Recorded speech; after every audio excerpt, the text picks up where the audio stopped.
Hey everyone, I wanted to talk about small cap stocks and Bitcoin for a sec. And if you haven't so yet, click subscribe, click like, I really appreciate it. There's also a little bell icon, click that where it notifies you of each of my posts. But what I wanted to talk about today are small cap stocks and Bitcoin.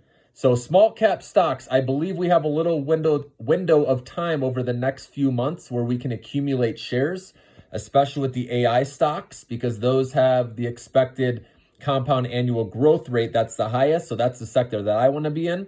So we know the Fed's going to raise rates most likely 0.25% at the end of this month. And then they're going to raise again either the next meeting or the one after that.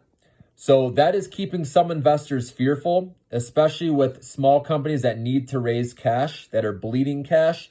Obviously, that's a concern, but there's plenty of small cap stocks out there that will be okay, that they have plenty of cash on their balance sheet to work with.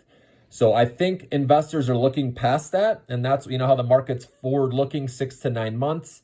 So I think investors are already seeing that, which is why small caps are starting to go up. We saw the big caps obviously rally big, and now it's the small caps that are following. So that's a good sign. So I believe we're in the accumulation stage right now. They may not go crazy, but once we eventually have paused interest rates, which we know will happen at some point, that's when I think we're going to have an extended rally with the small caps.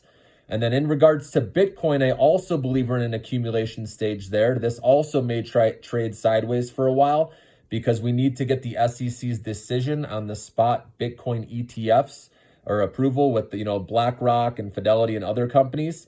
I don't know if it'll happen or not, okay, but BlackRock's had a pretty good record with it.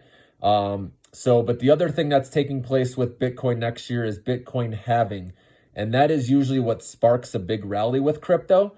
So if you have both of those, it could be a bang, bang, right? Two catalysts coming early next year or mid next year that can get Bitcoin really rallying. So like I said, I think we could be in accumulation stage right now, but eventually I expect small caps and Bitcoin to perform well.